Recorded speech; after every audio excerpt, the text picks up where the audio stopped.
On va regarder dans la parole de Dieu dans un instant et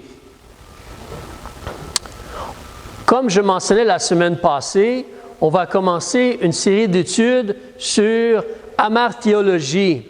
Si vous avez pu vérifier peut-être dans la semaine ou faire des vérifications, mais on va parler, ce sont des études sur la doctrine ou l'enseignement concernant le péché. En passant, on ne va pas étudier pour savoir comment pécher. On va étudier pour savoir qu'est-ce que Dieu nous dit concernant la réalité du péché. On va approfondir cela. Alors, le mot techniquement, amartiologie, quand tu regardes les gens dans le milieu religieux, c'est le mot qui est utilisé généralement pour parler de ce sujet-là. Et quand tu regardes ce mot-là, tu peux voir que amartiologie est moins utilisé en français qu'en anglais. Alors, j'invente un peu le mot en français présentement, mais c'est un mot qu'on devrait avoir dans le dictionnaire. Alors, amartiologie, ça vient de la langue grecque, parce qu'en grec, tu as le suffixe « logie », ce qui signifie en réalité la doctrine ou l'étude. Doctrine veut dire enseignement. L'enseignement ou l'étude, c'est-à-dire la doctrine ou l'étude de, comme exemple, quand tu vas à l'école, tu vas faire un cours sur la biologie. Logie, étude de bio-vie, l'étude de la vie. D'accord? Tu peux avoir aussi la théologie, étude de la personne de Dieu. Christologie, étude de la personne de Jésus-Christ. Mais amartiologie, c'est l'étude de quoi? En grec, tu as le mot amartia. C'est un mot grec qui veut dire péché ou errer. C'est-à-dire, tu n'atteins pas le but ou la marque qui est établie ou demandée par Dieu. Dieu demande qu'on fasse des choses, qu'on vive d'une certaine façon, mais on n'atteint pas ce but-là. On n'atteint pas la marque. On ne fait pas ce qui est comme demandé de nous. Alors, c'est pour ça qu'on parle de amartiologie. C'est l'étude de la doctrine. Qu'est-ce que Dieu nous enseigne? Qu'est-ce qu'on peut apprendre concernant le péché quand on regarde la bonne parole de Dieu? Qu'est-ce qu'on peut apprendre? Et aujourd'hui, on va commencer en se posant une question. D'où vient le péché? D'où vient le péché? Si tu as lu la Bible un peu, tu vas peut-être tout de suite commencer à parler d'Adam et Ève. Mais il faudrait ralentir un peu et réfléchir un peu plus. D'où vient le péché? Ensemble, on va regarder.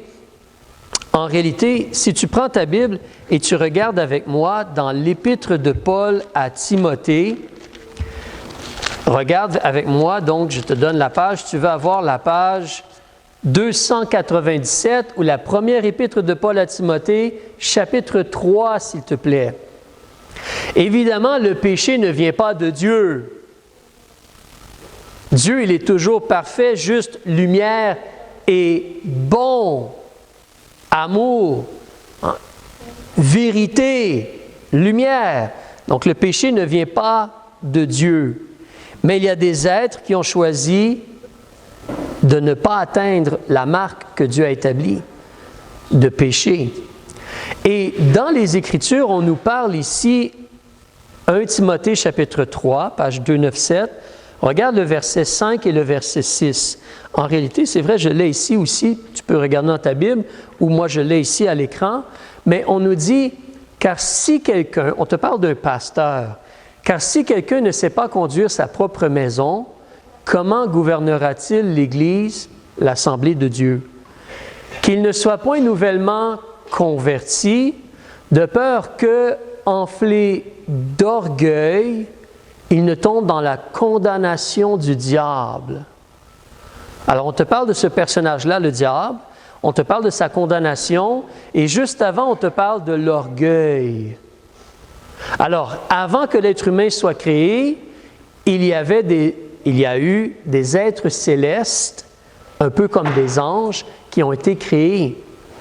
Et ces êtres célestes-là, c'est de là que vient le péché en réalité. C'est là que le péché a débuté. Donc, il nous semble, quand on regarde dans la parole de Dieu, que le péché a débuté avec un chérubin. Regarde avec moi dans Ézéchiel chapitre 28. Ézéchiel, je vous donne la page dans un instant, sinon c'est un livre prophétique, mais tu vas voir la page 1033. 1033.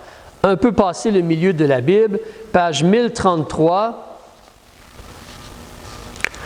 On va lire ici un court passage, Ézéchiel chapitre 28. Et c'est un passage riche et intéressant de la parole de Dieu.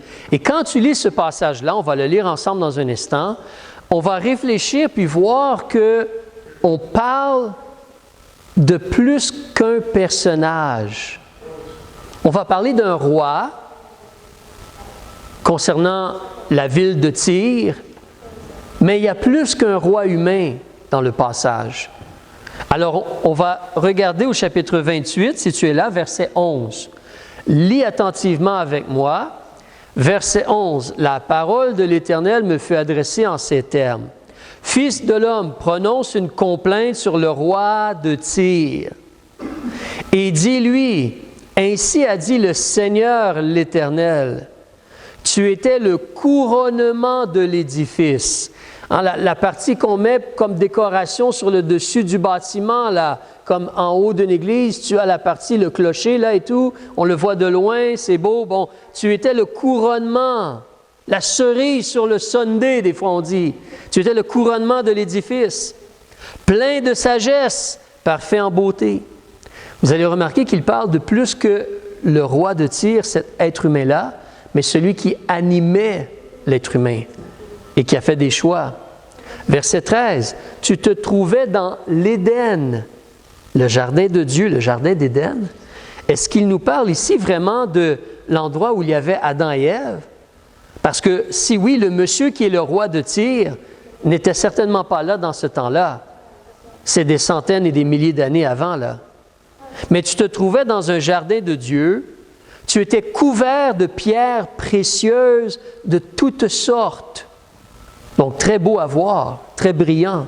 Il y a la sardoine, la topaze, la chalcédoine, le chrysolite, l'onyx, le jaspe, le saphir, l'escarboucle, l'émeraude et l'or. L'or. Ensuite, on te dit, les tambours et les flûtes étaient à ton service, préparés pour le jour où tu fus créé. C'est un être créé, mais c'est un être ici qui a des capacités musicales. Verset 14, « Je t'avais établi comme chérubin protecteur. » C'est plus qu'un roi, là. « Aux ailes déployées, tu étais sur la sainte montagne de Dieu. Tu marchais au milieu des pierres de feu. Tu fus intègre dans tes voies depuis le jour où tu fus créé, jusqu'à ce que l'iniquité ait été trouvée en toi. Au milieu de ton riche commerce, ton cœur s'est rempli de violence et tu devins coupable.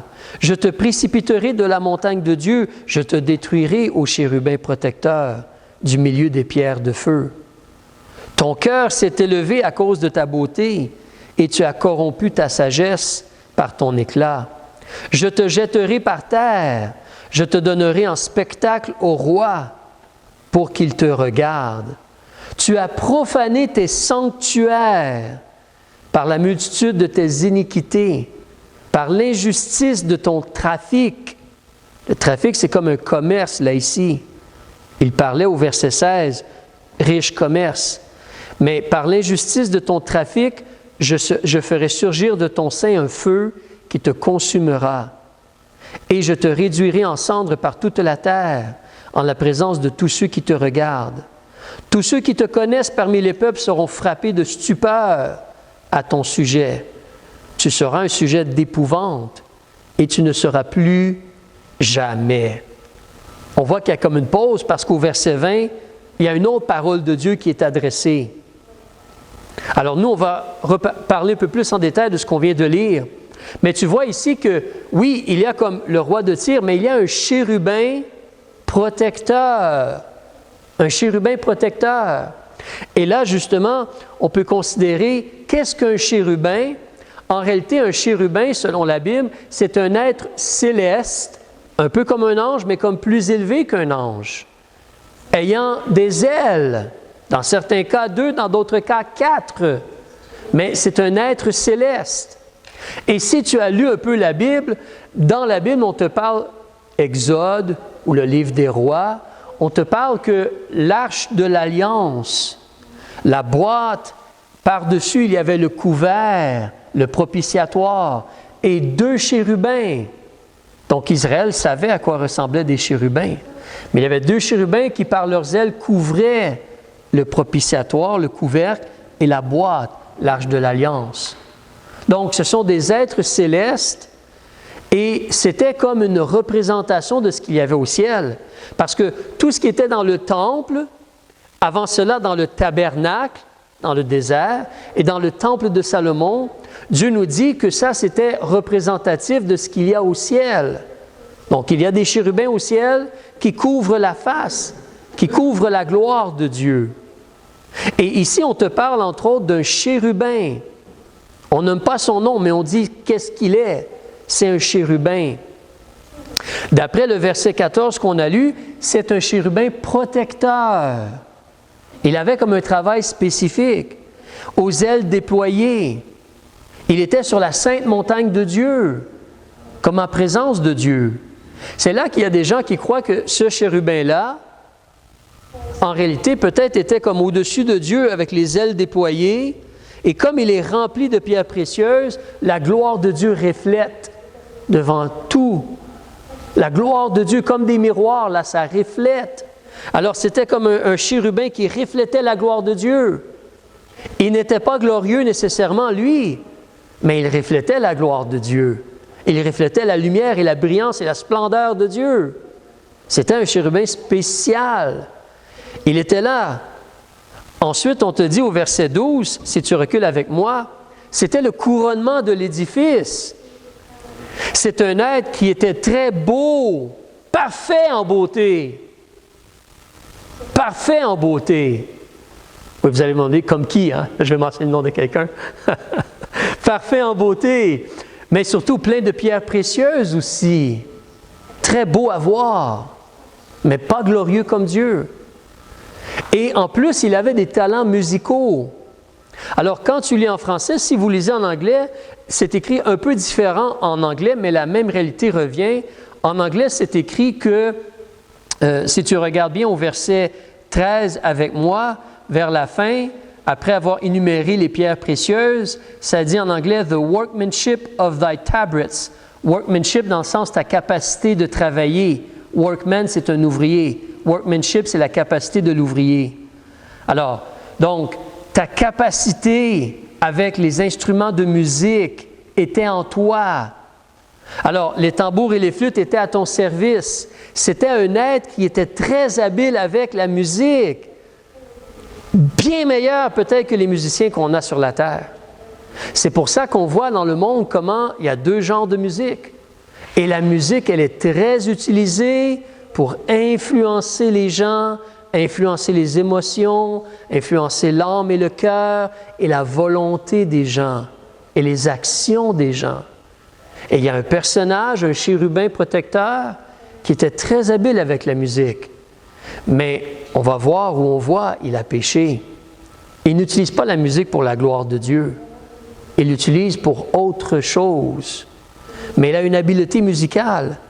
Tu peux voir aussi au verset 12 que ce chérubin-là, il est plein de sagesse. Il était ou il est, je devrais dire, très intelligent, très sage, très capable, ce chérubin-là. Pas aussi intelligent que Dieu, mais très intelligent. Plus intelligent que toi et moi. Très intelligent. Ensuite, si tu regardes au verset 15, on a vu, c'était un chérubin qui était intègre dans ses voies, dans sa façon de vivre. Le mot intègre nous parle d'avoir un cœur entièrement vers le bien, qui porte vers le bien. Un cœur complet, entier, là. Avec toute notre capacité, on veut faire ce qui est bien. Il avait un cœur intègre. Il faisait le bien. Mais ensuite, quelque chose s'est produit. Quelque chose s'est produit. Si tu regardes justement au verset 15, l'iniquité a été trouvée en lui. l'iniquité. Et si tu regardes vers le verset 18, on te dit qu'il a profané ses sanctuaires par la multitude de ses iniquités. Ce n'était pas une iniquité, multitude d'iniquités. Multitude d'iniquités. Alors, si tu regardes justement, on te dit par l'injustice de ton commerce, ta façon d'agir et d'interagir avec les gens. Alors, on a les mots iniquité et injustice. On ne voit pas le mot péché, mais iniquité et injustice. Qu'est-ce que ces choses-là? Iniquité et injustice, en réalité, sont des synonymes. Et ces mots parlent de corruption, tordre, rendre croche, corruption de mœurs, ne pas agir selon ce qui est juste, injustice, ou ce qui est droit, équité, ne pas agir cela, ne pas agir comme cela. Évidemment, ne pas agir selon Dieu donc, parce que Dieu est droit et juste et plein d'équité. Alors, ce chérubin-là a choisi l'iniquité et l'injustice. Si tu remontes au verset 16, tu peux voir le cœur. Et là, tu fais le lien avec ce qu'on vient de lire en Timothée, l'orgueil. Verset 16. Au milieu de ton riche commerce, ton cœur s'est rempli de violence. Il est devenu violent. Frappant, détruisant, tuant, il est devenu violent. Ton cœur s'est rempli de violence et tu devins coupable. Je te précipiterai de la montagne de Dieu. Et si tu regardes au verset 17, ton cœur s'est élevé à cause de ta beauté, l'orgueil. Tu as corrompu ta sagesse. Il a beaucoup de capacités, mais maintenant c'est croche et tordu. Maintenant, c'est comme quelqu'un qui a un doctorat en méchanceté. Vous comprenez l'illustration ou l'exemple. Maintenant, il a utilisé sa sagesse pour le mal. Tu as corrompu ta sagesse par ton éclat. Il est comme cela. Et au verset 18, on voit qu'il a profané ses sanctuaires, tes sanctuaires. Qu'est-ce qu'un sanctuaire? Un sanctuaire, c'est un lieu, une maison ou un bâtiment séparé. Comme un bâtiment d'église est séparé pour adorer ou servir Dieu. Un sanctuaire, c'est un endroit qui est séparé pour que la gloire de Dieu et l'adoration de Dieu y soient. Alors, la maison de Dieu au ciel, elle est sainte. Mais lui, il était là, il était au-dessus du trône de Dieu, et là, le péché vient. Donc, il a profané les sanctuaires. Qu'est-ce que profaner veut dire? Profaner, en réalité, c'est lorsque tu prends quelque chose qui est séparé, pur, parfait, juste, vérité, lumière, droit. Tu prends quelque chose comme cela, quelque chose qui est sacré, puis tu le souilles, ou tu le traites sans respect, ou tu en fais un usage indigne. Imaginez, en d'autres mots aussi, ce chérubin-là, il a été créé par Dieu pour refléter la gloire de Dieu. Et maintenant, qu'est-ce qu'il reflète? Les ténèbres, la noirceur, le mal, la méchanceté, la violence, la destruction, la mort. C'est ce qu'il reflète. C'est l'usage opposé. C'est comme si tu crées un robot et le robot devient un monstre. C'est l'usage opposé de ce pourquoi tu l'as créé. Excepté que le robot n'a pas une conscience, n'a pas un cœur. Mais cet être-là avait un cœur. On va reparler de cela tantôt. Mais ce chérubin-là, donc, qu'est-ce qui va lui arriver? Verset 16, Dieu dit, « Je vais te précipiter de la montagne de Dieu. » Il ne pourra plus être en présence de Dieu. « Je vais te détruire. » La destruction au chérubin protecteur du milieu des pierres de feu. Il va être détruit. Verset 19, « Tous ceux qui te connaissent... » Même verset 18, excusez-moi, il dit, « Je ferai surgir de ton sein un feu qui te consumera, et je te réduirai en cendres par toute la terre, en la présence de tous ceux qui te regardent. Tous ceux qui te connaissent parmi les peuples seront frappés de stupeur à ton sujet. Tu vas être un sujet d'épouvante, et tu ne seras plus, c'est comme la mort éternelle, tu ne seras plus jamais. Tu ne seras plus jamais. » Ce chérubin va recevoir son salaire. Mais ce personnage est un chérubin protecteur, un être céleste que Dieu avait créé et choisi et l'utilisait, mais lui, il a choisi l'orgueil, la corruption, la violence. Il a choisi de profaner les choses saintes. Il a choisi de faire ce qui est injuste et corrompu. Il a péché devant Dieu et il est jugé à cause de cela. Alors, dans ce qu'on voit présentement, c'est de là que vient le péché. C'est de là que vient la rébellion, la désobéissance envers Dieu. C'est de là. Ça vient de là, de cet endroit-là, de ce personnage-là. Regardons une autre chose. Tu as déjà entendu le mot Lucifer. Regarde avec moi en Ésaïe chapitre 14, s'il te plaît, si tu recules. Ésaïe chapitre 14. En Ézéchiel, on nous parle d'un chérubin, mais en Ésaïe chapitre 14, on nous parle de son nom. Il est nommé. Ésaïe chapitre 14 à la page 856, s'il te plaît. 856.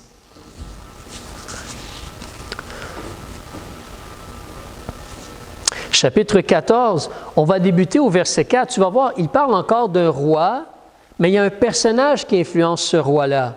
Il va être nommé au verset 12. Mais lisons un peu rapidement pour voir le contexte. Alors, verset 3. « Au jour où l'Éternel t'aura fait reposer de ton travail et de ton tourment et de la dure servitude sous laquelle on t'avait asservi, tu commenceras ce chant sur le roi de Babylone et tu diras comment a fini le tyran, comment a fini l'oppression. » En passant, on va reparler de cela, mais considérer ou garder en tête quelque chose de vraiment important. Quand tu considères le péché, on considère que les êtres humains sont sous l'oppression d'un personnage méchant qui séduit et veut détruire notre vie. Il opprime, il oppresse, il séduit, il essaie de détruire. Il y a un combat spirituel là. Il y a un combat de cœur et d'esprit. C'est une oppression. C'est pour ça que Jésus, justement, comme on a chanté, il rachète, il paie pour qu'on soit délivré et que le diable n'ait plus aucune puissance sur nous et qu'on soit à Jésus, enfant de Dieu, entre les mains de Dieu. Dieu permet des épreuves, mais Dieu donne la victoire et la grâce. Donc, continuons, verset 5. « L'Éternel a brisé le bâton des méchants, la verge des dominateurs. Celui qui frappait les peuples avec fureur, de coups incessants, qui gouvernait les peuples avec colère, est poursuivi sans ménagement. Toute la terre est en repos, elle est tranquille, parce que le tyran est frappé et détruit. Hein? On éclate en cris de joie. Les cypresses aussi, ce sont des arbres, les cèdres du Liban se réjouissent à ton sujet. Depuis que tu es gisant, disent-ils, personne ne monte plus sur nous pour nous abattre. C'est comme représentatif de pays ou de gouvernement, de royaume. Verset 9, le sépulcre profond en la tombe. Le sépulcre profond s'émeut devant toi pour venir à ta rencontre. Il réveille devant toi les trépassés, les gens qui sont morts. C'est une autre façon de dire les gens qui sont morts. Tous les puissants de la terre. Il fait lever de leur trône tous les rois des nations. Tous, ils prennent la parole et te disent, « Toi aussi, te voilà sans force comme nous. Tu es devenu semblable à nous. Ta magnificence est descendue au sépulcre et le son de tes lyres, le son de tes lyres. Tu es couché sur une couche de verre, des vermisseaux là, et la corruption est ta couverture. » De qui est-ce qu'on parle? Là, tu arrives au verset 12 et on te parle de quelqu'un d'autre. Comment es-tu tombé du ciel, astre brillant? Lucifer. Alors, en réalité, le mot Lucifer, tu l'as vu, tu le vois dans la Bible, ce mot-là signifie porteur de lumière. Parce qu'en latin, tu as Lucie, qui veut dire lumière. On a des lucioles, mouches à feu. Lucie, ça veut dire lumière, et ferré, porter, calorifère, ça transporte la chaleur. D'accord? Donc, Lucifer veut dire celui qui porte la lumière. Rappelez-vous, qu'est-ce qu'il était? Un chérubin protecteur aux ailes déployées. Et qu'est-ce qu'il fait? La lumière réfléchit sur lui. Parce que lui, il est plein de pierres précieuses. Il n'est pas la lumière, mais son travail consistait à refléter la gloire et la lumière de Dieu. Il n'est pas la lumière. Et ça, on va en parler plus tard, mais maintenant, qui est la lumière du monde? Jésus et nous. Jésus est la lumière du monde et nous sommes la lumière ou le sel de la terre. On reflète la lumière de Jésus. C'est comme si on fait le travail que le diable faisait avant. C'est pas pour rien qu'il ne nous aime pas, n'est-ce pas? Alors, mais Lucifer, alors on en parle ici, regardons au verset 12. Comment es-tu tombé du ciel, astre brillant, Lucifer, fils de l'aurore? Comment as-tu été abattu à terre, toi qui foulais les nations? C'est un être puissant, mais Dieu l'a vaincu, évidemment. Verset 13, qu'est-ce qu'il avait dans son cœur, ce personnage-là? Tu disais en ton cœur, je vais monter aux cieux. Je vais élever mon trône par-dessus les étoiles de Dieu. Il voulait la première place. Je siégerai sur la montagne de l'Assemblée aux régions lointaines de l'Aquillon. Ça, c'est le nord. Mais c'est la réalité qu'il voulait donc être comme Dieu. Celui qui siège, celui qui est le chef, le prince. Il voulait être comme Dieu. Verset 14, « Je monterai sur les hauteurs des nus, je serai semblable au Très-Haut. » Là, tu vois vraiment l'orgueil. Hein? Il voulait prendre la place de Dieu. Il voulait avoir la gloire de Dieu. C'est pourquoi aujourd'hui, qu'est-ce que le diable cherche à faire? Faire en sorte que les êtres humains l'adorent lui, à travers différentes façons. Des idoles, des représentations, et la marque de la bête, le livre de l'Apocalypse. Alors, on voit ces choses-là. Mais le diable, il a voulu agir. Et il a été orgueilleux. Il voulait s'élever et remplacer Dieu. Et si tu continues à lire, tu vois le jugement de Dieu. Lui, il a dit comme 5 fois « je serai ». Hein? Il a dit « je vais monter aux cieux, je lèverai mon cœur ». Excusez-moi, « je monterai aux cieux, j'élèverai mon trône ». 2, je siégerai. 3, je monterai. 4, je serai semblable au Très-Haut. 5 fois, je. C'est comme nous, hein? Moi. D'où est-ce que ça vient, cela, le moi? On voit qui est derrière. On voit l'influence. Alors, qu'est-ce que Dieu a fait? Verset 15. Tu es descendu dans le sépulcre, dans les profondeurs du tombeau. C'est beaucoup plus bas qu'en haut, ça. Ceux qui te voient fixent leurs yeux sur toi. Tu voulais être vu, tout le monde va te voir détruit. Ils te considèrent. Est-ce là cet homme qui faisait trembler la terre, qui ébranlait les royaumes, qui changeait le monde en désert, qui détruisait les villes et ne relâchait pas ses prisonniers? Tous les rois des nations, oui, tous, reposent avec gloire, chacun dans sa demeure. Mais toi, tu es jeté loin de ta sépulture, comme un rejeton de rebut. Tu es recouvert des corps morts percés par l'épée qu'on jette sous les pierres d'une fosse. Tu es comme un cadavre foulé aux pieds. Vous avez vu en Égypte, hein, les pharaons, les grandes pyramides, mais lui, son corps est laissé là traîner dans la rue. Un cadavre qui traîne dans la rue. Verset 20, il va être seul. Il y a cette idée des fois qu'on pense qu'en enfer, il y a un gros party. En enfer, il y a de la grosse musique, la bière, puis on s'amuse, puis on festoie, puis... Non, en enfer, tu es seul. Et tu reçois ta juste punition. Même le diable. Verset 20, tu ne seras pas réuni à eux dans la tombe, car tu as ravagé la terre. Tu as tué ton peuple. La race des méchants ne sera plus nommée à jamais. Alors, tu vois que ce chérubin-là, appelé Lucifer, là, il change de nom parce qu'il ne reflète plus du tout la lumière. C'est là qu'il est appelé à la place. Comment est-ce que Jésus l'appelle? Satan et le diable, l'ennemi. Pardon, tu avais dit, frère? Belzébul aussi, oui. Mais Satan, le diable. Le mot diable parle de quelqu'un qui calomnie, qui dit des mensonges au sujet d'une autre personne. Le diable calomnie Dieu tout le temps devant les êtres humains. Satan, c'est comme un adversaire, quelqu'un qui s'oppose à toi. C'est ce que le diable essaie de faire. Il s'oppose au plan de Dieu, au royaume de Dieu ou aux tentatives de Dieu d'agir pour éclairer. C'est un adversaire, un ennemi. Alors, il a changé de nom. Mais ce chérubin appelé Lucifer semble être le premier qui a choisi de pécher contre Dieu. Ce n'est pas les hommes qui ont péché en premier, c'est Lucifer.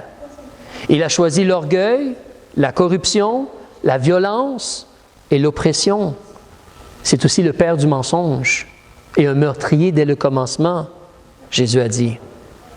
Et il a reçu ou il reçoit le jugement, l'abaissement et la destruction.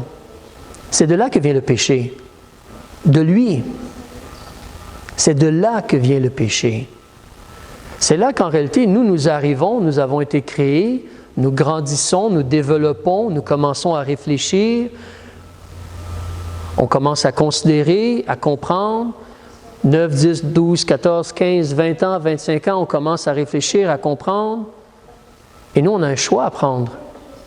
Est-ce qu'on veut suivre cela? La séduction, la tentation, le combat, il est là. Est-ce qu'on veut suivre le diable dans le péché, dans la rébellion? Si oui, on va avoir part au jugement. On va avoir part au jugement. Avance avec moi dans Matthieu chapitre 25, s'il te plaît. Matthieu chapitre 25, page 40. On va terminer très bientôt. Matthieu chapitre 25, page 40. On va regarder le verset 41. Nous sommes avertis ici. Alors, verset 41. C'est Jésus lorsqu'il vient régner, lorsqu'il vient dans sa gloire. D'après le verset 31, et rendu au verset 41, ensuite il, Jésus, dira à ceux qui seront à sa gauche, « Retirez-vous de moi, maudits, et allez au feu éternel, préparé au diable et à ses anges. » Le feu éternel, l'étang ardent de feu et de soufre n'a pas été préparé pour les êtres humains. Il a été préparé pour le diable et ses anges. Parce que, pour l'instant, ce qu'on voit, c'est que Lucifer a fait entrer le péché dans la création. Mais certains anges ont suivi le diable dans sa rébellion. Donc, il y a les anges du diable dans ce sens-là. Aller au feu éternel préparé au diable et à ses anges. Les êtres humains ont été créés par la suite, commençant par Adam et Ève. Mais si un être humain choisit de suivre le diable dans sa rébellion, son péché, les péchés, le mal, l'orgueil, la corruption, la violence, l'oppression, si l'être humain va dans cela, il va avoir le même jugement, la même récompense, le même salaire que le diable, le feu éternel. C'est vraiment sérieux.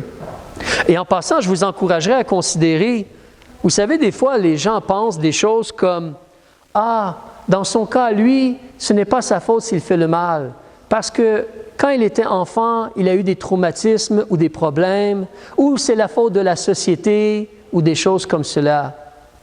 Mais je veux vous encourager à considérer une chose vraiment importante. Le péché a débuté avec le diable. Quelle était la condition et la situation du diable? Il était au ciel, en présence de Dieu, dans la gloire, dans la lumière, dans la perfection. Il n'y avait pas de lundi matin. Il n'y avait pas de trafic.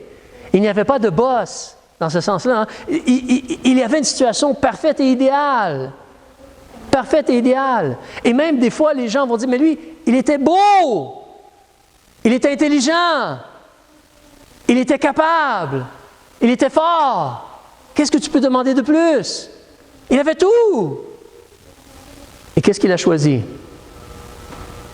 La rébellion. C'est pour ça que la réalité, ce n'est pas ce qu'il y a autour de nous. La réalité, c'est le choix que nous faisons à l'intérieur de nous. C'est notre cœur, c'est notre esprit, c'est nous qui choisissons. Il y a des situations qui ne sont pas toujours faciles, mais on peut choisir de faire le bien. Évidemment, il faut être né de nouveau.